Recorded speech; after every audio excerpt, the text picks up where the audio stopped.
Vlogmas, I should say. It's December the 20th? 20th today. 20th. And some were saying they haven't seen his lordship. He did brush his hair before he went out, but he's got this bit up sticking up now. It's my hair. It's not, it's your hands. It's what it does. It's his hands. He's always got his hands in his head. Last night we were talking to my son on WhatsApp, and he had a Mr. Pickwick hairstyle. It was almost sticking right up here because he always sticks. He's always playing with his hair. Anyway, can you see this? What is that, Brian? It's a bed. It's a bed. It's the bed he's been sleeping in. I'm executing the bed for well, basically subtle assault on a human being, creaking, waking him up at least 4 times a night, giving him a bloody backache. Oh, bloody, but not just a backache, but a bloody backache. A bloody backache, yes, and generally making me feel very old. Oh, right? So anyway, tomorrow the new bed comes, and the new bed is coming into the room that I'm sleeping in, and the bed that I'm sleeping in is going into the bedroom that he's been sleeping in, because he's supposed to be self-isolating. Well, ish. Ish. Yeah, it's become more of a mission on your part to keep me out of the marital bed. Every night. Just because you can do starfish in the bed. I tried doing starfish in my little bed, I fell out the damn thing. Well, this is a single bed which has a bed under that folds underneath it, and when the kids come to stay, we'll take them to both out and make it into a double bed or 2 single beds. But we've decided we'll put a double bed in that room, so you'll have a wider bed to sleep in tomorrow night.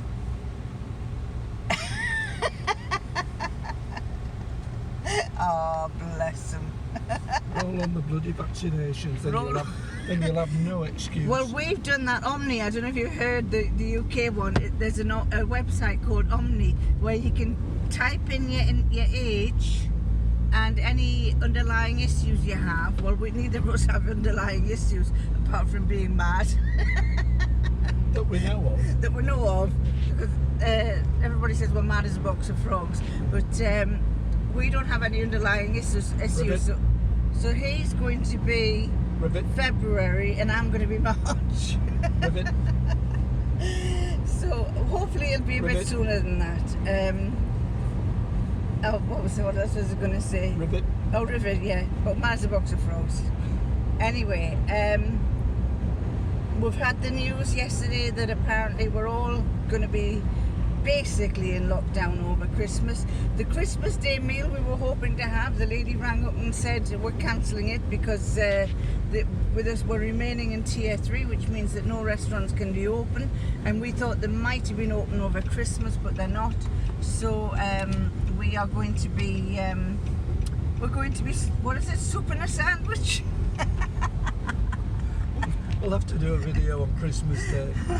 Soup and a sandwich, probably. To the tune of In the Bleak Midwinter. In the bleak midwinter.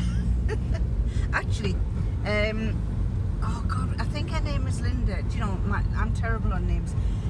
Seaside Mom from Western Canada said that she's from England, and she said she left England years ago, and she says, I always remember the song Winchester Cathedral, do-do-do-do-do, you're bringing me down. I can't do it anyway. And so that was because we were talking about Winchester Cathedral the other day in my vlog. But it's a great song, so if you don't know about it, I'll put a link down below and you'll be able to listen to it. It's a great song. Thanks for reminding me about it. That's a cathedral shaped like a firearm. Is it? Yeah, the Americans will get that. Shaped like a firearm? Yeah, Winchester. What? Oh God, Winchester's the name of a gun. Oh, it's a typical dad joke. Anyway, I'll catch you later.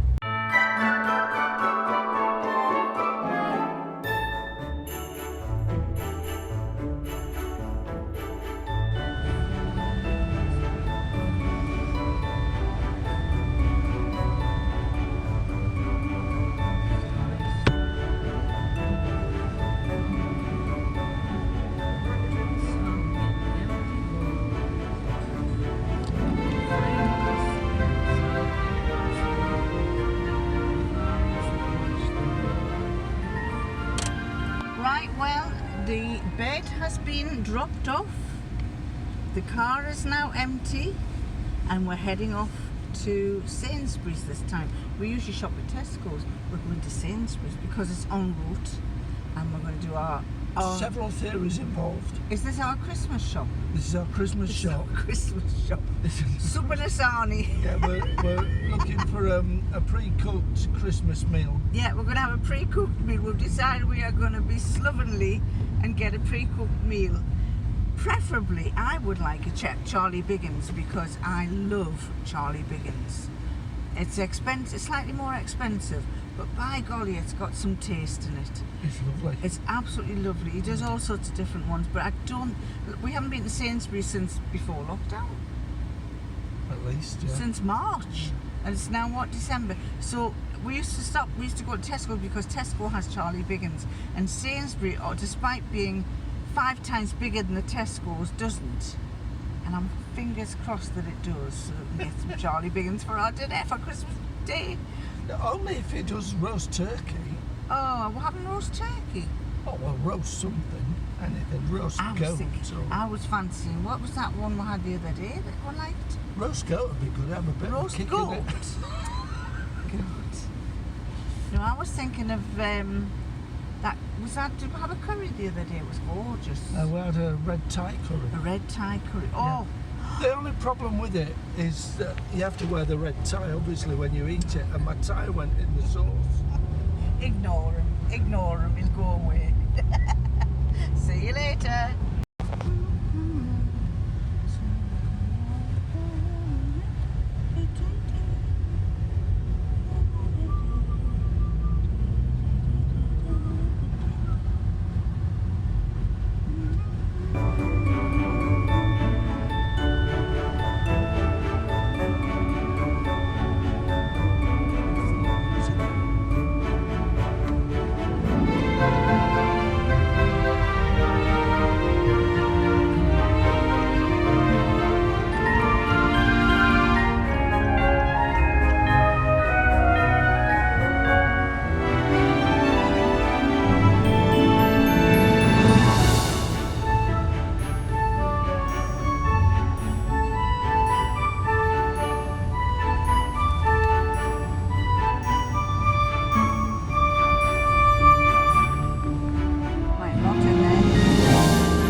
Well, my battery's about to run out.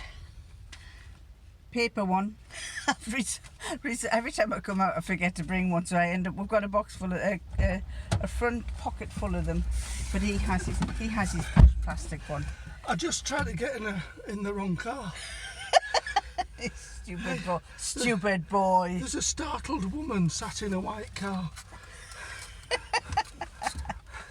Yeah, he bought a white car. When he bought it, I said, "What colour have you got?" He said, "White." No, what did you say? I wasn't there when he bought it. He says, I said, "It's all white." He says, "I've got a new car." And I says, "All right." I says, "What colour is it?" I says, "It's not white, is it?" And he carried on talking and carried on talking. I'm going, "What colour is it?" "It's not white, is it?" And he said, "It's white." I said, "Brian," I said, "you can't keep a white car clean. You can't keep a grey car clean, never mind a white one. Can you?" Anyway, I'm just saying that we've been round, we've done our shopping. It's cost £170, which is quite cheap by our Christmas standards. And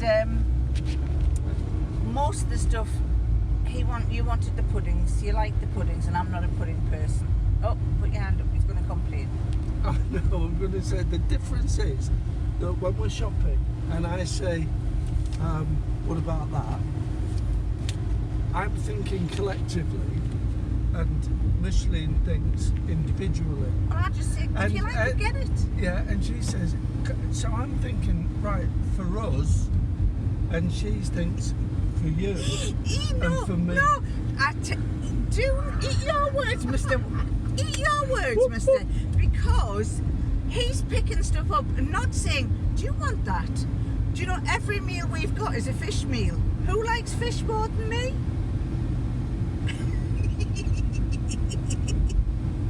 You little fibber.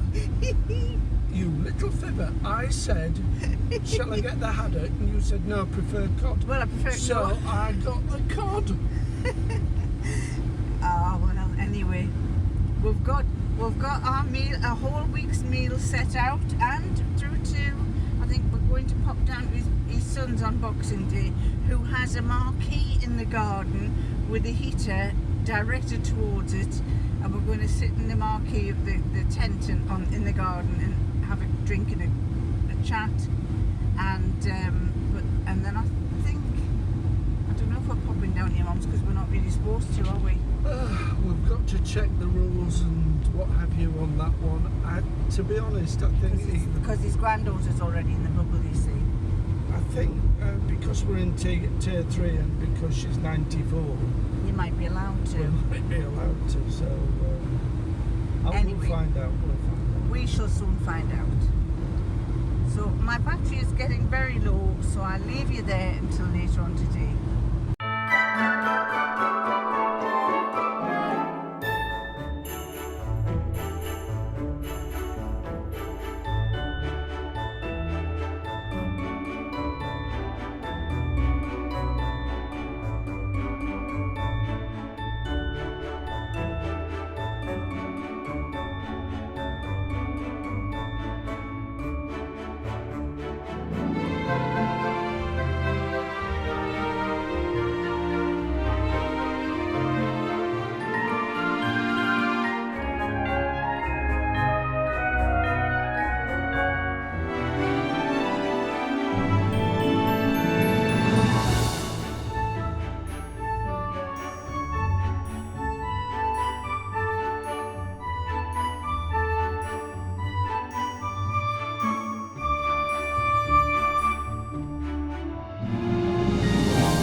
shopping? No, to show them the baskets. Oh. Can you hear it?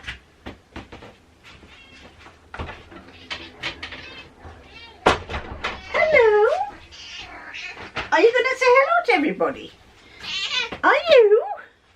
You're cold. You've been outside all the time, haven't you?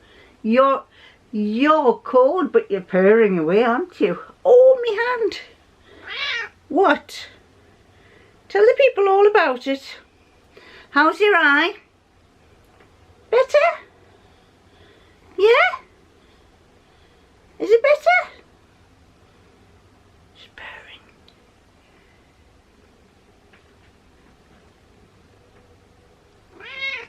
What? What? We can't spend all the time talking to you all the time. Right. Hi everybody, back again. I put a little bit of footage in of us travelling back from the supermarket. We went the long way round. I asked him why he was going the long way round. He said because, he said, when we've been holed up for so long, he said I want to see a bit of scenery. So I'm sorry if it went on for a bit too long. My hair's getting in the way. I washed it last night and I washed it last night, but I didn't style it and it's kind of a bit of a mess, so excuse that. Anyway, what? Yes, but I'm talking to the people on the video. I'm talking to them. Yes. Yeah, you'll have to wait. What? What's the matter? Well, how am I going to do this? Do you want to help me? Do you want to? We're going to do it. She's helping me, right? So this is Vlogmas, and this is the hemline one, right? So you help me pick. What day is it today? It's the 20th. Oh, by the way, thank you very much to Shari and to Lorianne for your Christmas cards and the little your little notes that you put into your Christmas cards telling us all about what life's been like. Lorianne's husband, who had a massive heart attack, is now very well, and she says that he's very well improved, getting better, and oh, you want to be down now, and is on the road to getting back to normal, probably even better than he was before. And also I've had another email from Pat, which I am in the process of answering, and I should hopefully get that answered tonight. Now then, number 20. Oh, get off there, Missy. No, you can't rub it. If you knock that camera over, there'll be problems. So let's get back to normal. She's now outside. I've had to put her out because she was knocking this camera. Number 20. Now this isn't going to be easy to see because let's see if it goes that way. I'm not sure if it goes that way or not. Oh, it does. Butterfly.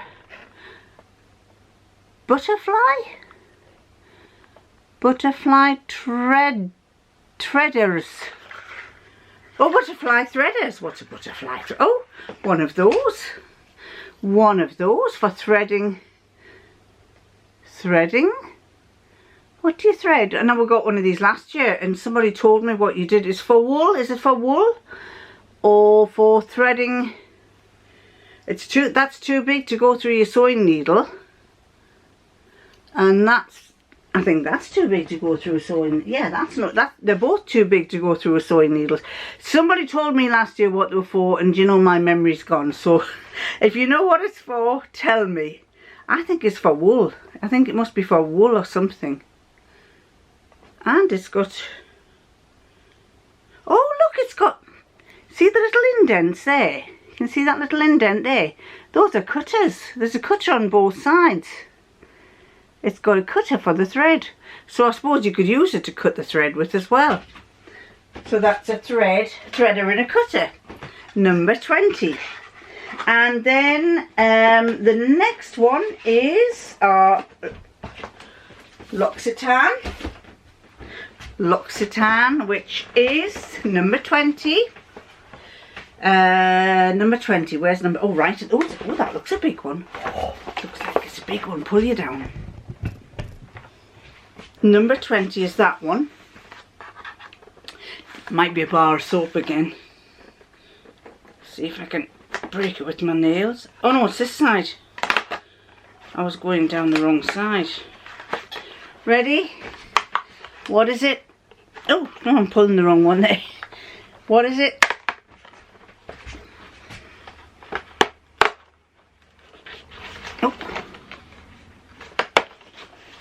I can't see. Oh, is it a bar of soap? Oh, it's another bar of soap. And it is my lemon balm one.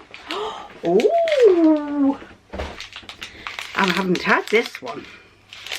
It's the soap made with verbena leaves. There's soap made with verbena leaves. It's a green coloured soap and it's in the shape of a leaf. Let's open it and let you see. Green coloured soap.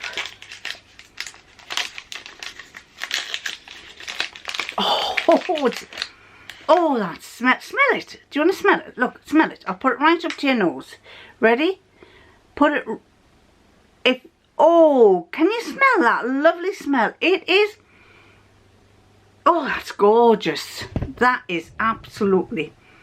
Oh, I could carry that around with me all the time. It's lovely. If you like lemons, if you don't like lemons, it's horrible.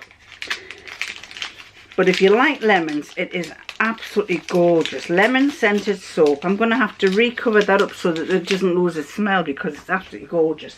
So lemon scented soap. Now then, Sherlock Holmes. And it's number 20. And it's called An Untimely Present. Let's tilt you up a bit.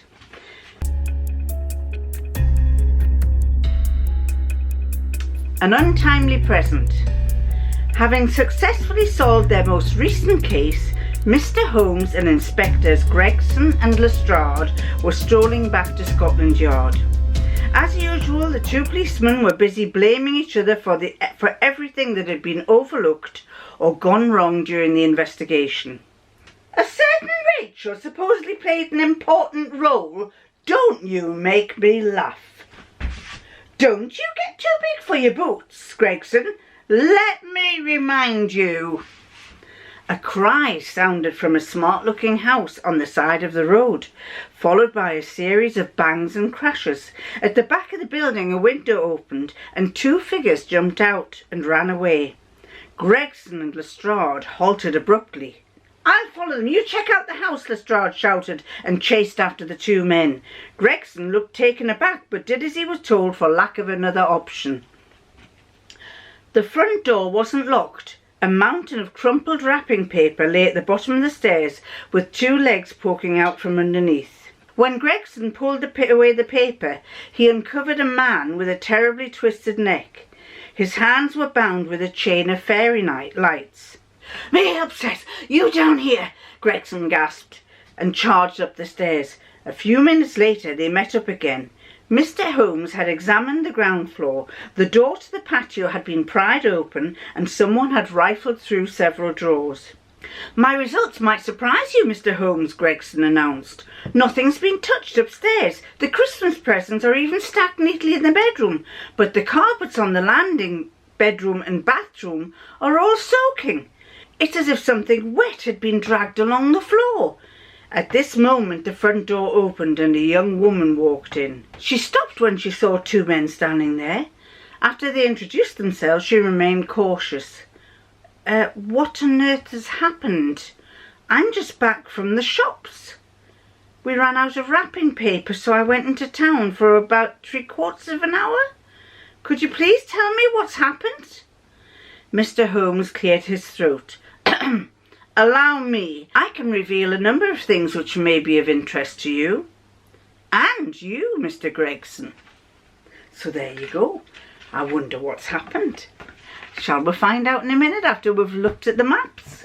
And the map today is number 20. We're filling it all up now. Not many more to go. 4 more to go. Number 20. Where's number 20? Oh, 20's up there in Scotland. 20 is there, up there, and number 20. Oh, let's find what number 20 is. Number 20. Number 20, the girl called Debbie who used to work with us, she always, you'll see, look, have a look at that picture. And that's a lady with a crown on. That's Queenie. Debbie used to call her Queenie. She used to say, "I'm going down to London to have a look and see what Queenie's doing." It is Balmoral Castle. and that's where the Queen goes to spend Christmas and her summer. And it's up here, right up in Scotland. So the Queen, let's put those cards back properly. The Queen usually lives here at Sandringham, but when it's a holiday time, she goes in a train all the way up there, right up to the Scotland, to Balmoral, which is just near, not far off Aberdeen. And so, number 20, Balmoral Castle has been the Scottish home of the royal family since it was purchased for Queen Victoria by Prince Albert in 1852. It is a working estate and covers around 50,000 acres. So that is where the Queen goes to for Christmas. And often a lot of the other members of the family go and join her. Now, whether they're joining her this time, by rights they shouldn't be, because we're all in, I think she's in tier 3 down here, and tier 3 isn't allowed to go into any area, so I don't know if Queenie's allowed to go. Yes, unfortunately, for those of you who don't know, Great Britain, this area here, there's a new mutation of COVID virus that has started spreading in this area here, and it covers London and Kent. So all those people in that area, it goes quite far up there, and a little bit round here, are now in tier 4, which means that everything is locked down. Shops are shut, everything is shut, you have to stay at home, you can't go out. And if you were planning on going, anyone who was in that area who was planning on meeting family for Christmas, because they were going to let us from the 23rd to the 27th, people were going to be allowed to travel, you can't travel. And so unfortunately, a lot of people, the lady who lives across the road from us, her son is in the just very northern area. He's bought the food for she messaged me and said he can't come because he's in zone 4, tier 4, but he's got all the meat for Christmas, but he hasn't got a freezer. So unfortunately, he can't come and bring the meat up to her, so he's going to have to try and eat this meat as quickly as possible in the next few days. So I think it's caused an awful lot of problems. A lot of people have quickly jumped on the train to try and get up to the other areas, so it's no doubt by them doing that we're going to be getting a lot of these mutations up here. It's spreading like mad. Hospitals are getting filled up, but it's not worse than the COVID virus is now. So the hospitals are already saying that they're very, very full up and busy, so not good times, but you know, could be worse. As my father used to say, could be worse, could be worse. So that is the map of the British Isles.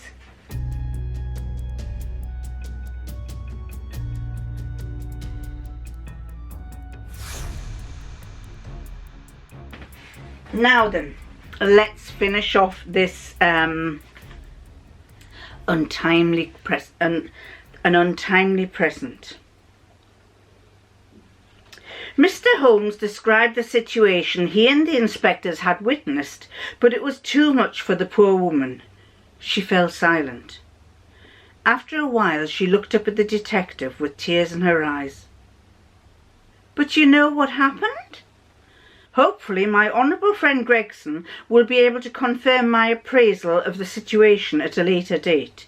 2 thieves selected your house for a burglary. Your friend, who had been having a shower, heard the suspicious noise made by the intruders, along with some coarse swearing perhaps. My examination of the premises shows they had problems wrenching open the patio door. The fact that your friend panicked may seem odd at first, but I will come back to that later. His first instinct told him to flee, but how could he escape? He decided to try the bedroom, hoping to jump onto the roof of the garage. He dashed in that direction, soaking wet and with nothing on, but unfortunately he slipped on a large sheet of wrapping paper, which had been left lying on the floor beneath the window. If you ever held wrapping paper in your wet hands, you'll know all about its adhesive properties.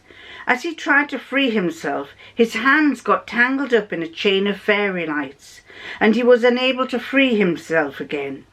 With his hands tied and his face covered with wrapping paper, he panicked again and decided the only way to get out the house was through the front door. He thought he could get there despite not being able to see a thing, but he lost his balance on the stairs.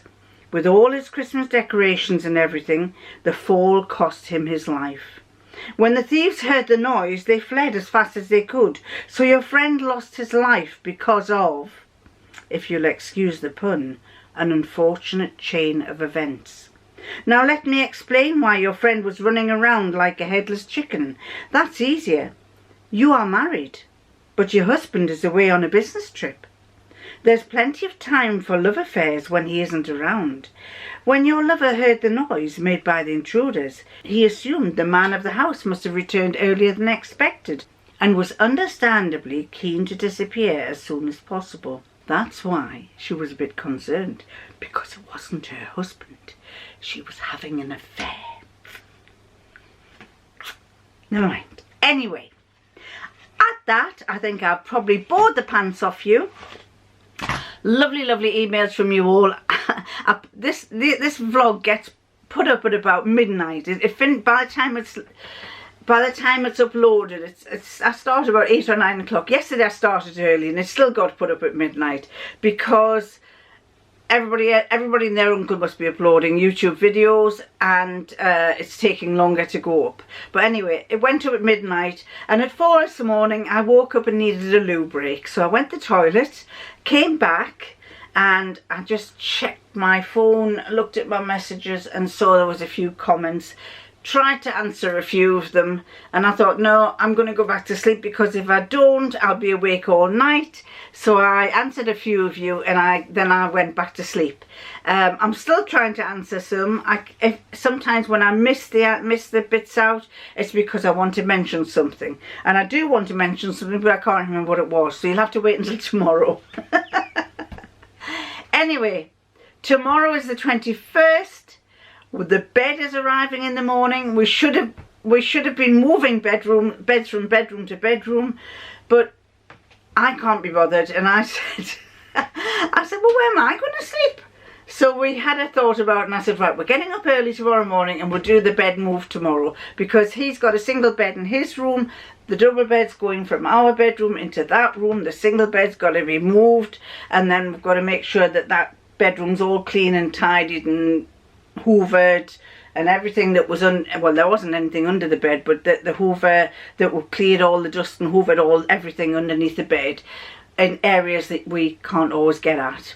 So we're going to do that tomorrow morning, and we'll have a new bed now, and that would be, he'll be able to be doing stars in his bed, and I'll be able to be doing stars in mine. I think he's got another, I think it's up until Christmas Eve before he can sleep in my bed. Bless him, poor little thing. I'll probably be awake all night that night. I'll never be able to sleep for all his snoring. Anyway, I'm going to love you, and I'm going to leave you, and I'm going to catch you next time.